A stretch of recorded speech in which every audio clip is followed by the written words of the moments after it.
Vou fazer assim para poder cumprimentar. O legal dessa marca é que sempre vai se atualizar, nunca vai estar defasada, né? O tempo passa, a gente vai ficando cada vez mais velho. Exatamente. Então nunca vai ficar ultrapassada. Exato. E o Alan acabou se identificando com a história do velho nerd, porque ele também é um nerd velho, do mesmo ano que eu. E aí são as hérnias de disco, as coisas que vão deixando a gente se sentindo velho. E aí... Pois é, por exemplo, o Jovem Nerd está ultrapassado, porque ele já não é mais Jovem Nerd. Mas quando ele criou, ele era Jovem Nerd. Só que a gente se antecipou e já criou o velho. Vocês já criaram o velho nerd. Exatamente. Daqui a 40 anos vai estar fazendo sentido. Mais sentido ainda. É isso aí. Eu tô aqui com o Carlos Ruas, que chegou a Belém emendado da Bienal do Livro, foi isso?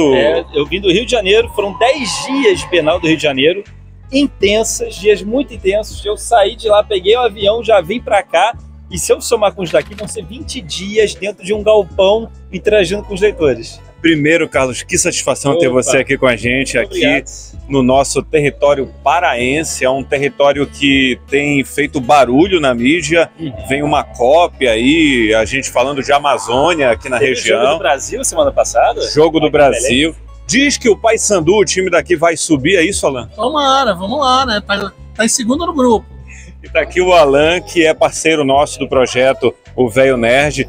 Na realidade, Carlos, a iniciativa de conversar com você veio primeiro do Alan, ele conversou contigo nas redes sociais, então eu vou conceder ao meu amigo aqui, que já te acompanha há bastante tempo, a honra de fazer uma, duas, quantas perguntas você permitir também, porque a gente percebe o cansaço. Alan, então, mete ficha.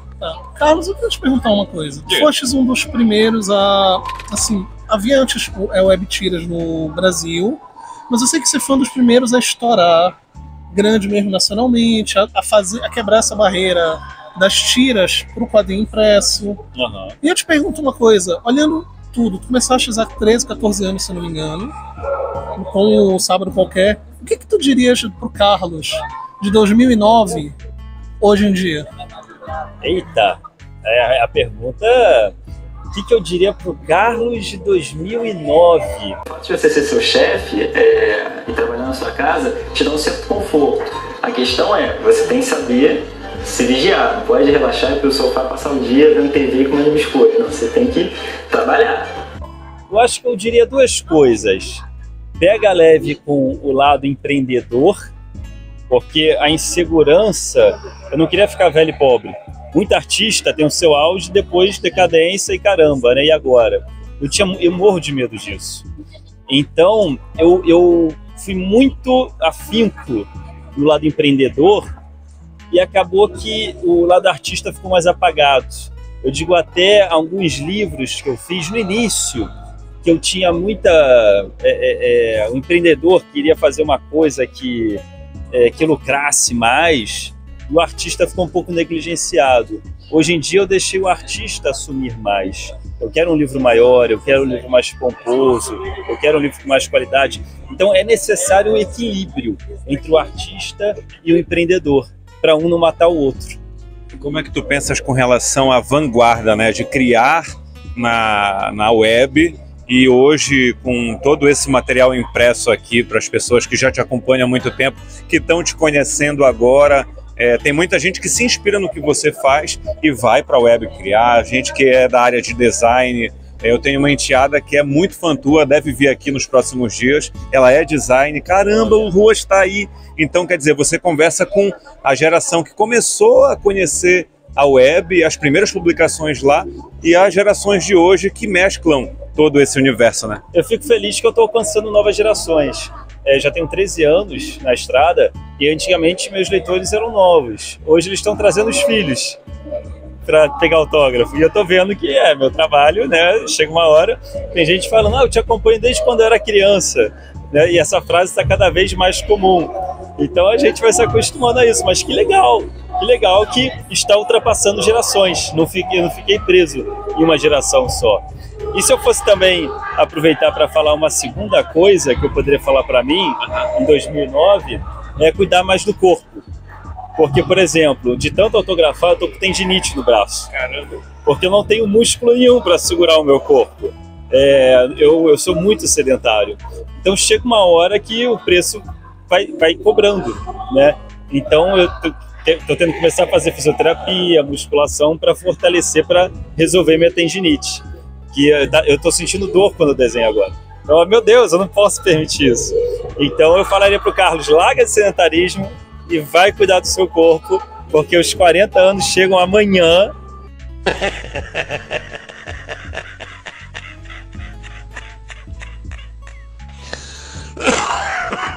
Ele parece um velho nerd também, né? Também, eu acho isso, assim, eu acho engraçado ver o trabalho do Ruas, porque, poxa, eu acompanho desde a época do blog e eu pude ver a evolução do teu trabalho, com os primeiros tiras, a criação do Cão e Gato, todos os projetos que você criou paralelo. Então eu queria te perguntar uma coisa assim, tu começaste a fazer humor com um tema polêmico, você sempre lidou com pressão religiosa, sem críticas, censuras. E eu sei que normalmente era com bom humor, mas há uns anos eu vi uma situação que eu achei muito interessante, que você pudesse falar um pouco, que foi a mudança do Oxalá. Sim. Como é que foi esse processo? Ele mudou completamente? Como é que surgiu essa ideia de não assumir, olha, eu estou fazendo de um jeito, estereotipado, eu vou mudar para outro? E qual foi a reação dos leitores, do teu público com isso? Eu tive que ser bem honesto, bem franco, porque o humor muda muito, principalmente hoje. O humor que se fazia há 10 anos atrás é um humor que não aceito hoje. O certo e errado de 10 anos atrás não é mais o certo e errado de hoje. Então, o que acontece? Quando eu fiz o Oxalá, eu me inspirei até em Dragon Ball, do Sr. Popo. E eu fiz o Oxalá partindo disso. E depois, com o passar dos anos, veio essa questão toda do blackface, né, que é uma coisa delicada, e eu não tinha conhecimento nenhum disso. E quando eu tomei conhecimento desse tipo de desenho estereotipado, né, que os americanos criaram lá nos anos 40, 50, né, estereotipando negro, eu fiquei envergonhadíssimo do Oxalá que eu desenhava. Eu fiquei, caramba, a intenção não foi essa. E aí eu fiquei um ano sem desenhar ele, porque eu fiquei com vergonha, e eu pensei, agora, o que eu faço? Porque eu quero desenhar ele, mas então, e ele tá com blackface, então aí eu parei de desenhar. Mas eu queria ter o Oxalá nas minhas tirinhas. Então, após muita reflexão, um ano refletindo, eu resolvi ser franco com o meu público e eu fiz um quadrinho em que o lápis ia nele e ia modificando ele. E foi muito bem aceito, foi muito legal, porque eu tinha uma certa preocupação, né, com isso, mas eu fui explicando, enquanto eu redesenhava ele, eu ia explicando. E eu comecei a frequentar terreiros também, porque eu representava muito ele antigamente, da bolha em que eu ouvia as religiões de matriz afro. E aí eu fui aprendendo mais, tipo, as comidas que ele representa, que são comidas brancas. Antes ele representava, botava ele com a famosa galinha e farinha, sabe? Não é galinha e farinha, são comidas brancas, melão, arroz. Então eu passei a entender mais, a compreender mais os orixás e fiz toda uma mudança no universo dos orixás que eu representava, principalmente partindo do Oxalá. E foi muito bem aceito pelo público. Eu fico muito feliz hoje. E hoje eu adoro representar os Oxalás. Estou até querendo fazer um livro só com os orixás. Tipo a Turma da Mônica, mas a turminha dos orixás. Porque eles são bem característicos. Cada um tem o seu jeito de vestir, suas comidas específicas, o seu jeito de agir e de pensar. Então eles dão ótimos personagens. Então eu fico muito feliz que eles foram muito bem aceitos. Todos entenderam a mudança. E quem é da Umbanda e Candomblé adoram as tirinhas com Oxalá. Eu fico muito feliz com isso. A gente está sempre em constante evolução, em constante mudança, em constante adaptação. Legal, eu queria ficar aqui batendo muito papo contigo, mas tem a galera que quer os autógrafos do Ruas, e eu vou dar a honra aqui para o meu amigo Alan de fechar com uma pergunta também para você, te agradecer por ter conversado com a gente aqui no nosso projeto O Velho Nerd. Espero te encontrar lá na CCXP esse ano, o Alan também está se preparando para ir, e Alan, fica à vontade. Tá, Ruas, eu vou fazer assim, sou um pouco abusado, eu vou fazer duas perguntas em uma que é de fã mesmo. Tá. Você falou de não se faz humor mais como antigamente, mudou, mas e aí? Nesse novo maneira de fazer humor, temos chances de voltar a ver Caim, um bebê com um carrinho de bebê levemente psicótico com uma arma na mão? Olha, eu não consigo mais. Eu não consigo mais. Ele ficou numa época. Eu acho que assim como Laerte, ele a cada 10 anos muda todos os personagens. E às vezes não é nem questão de pressão externa, não é nem pressão da sociedade. Às vezes é que eu mudei. Por exemplo, hoje eu teria muita dificuldade em fazer tirinha com Caim.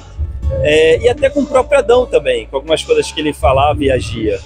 Hoje eu tenho muito mais vontade de fazer as tirinhas mais minimalistas, por exemplo, do Mundo Avesso, que eu boto no meu perfil pessoal.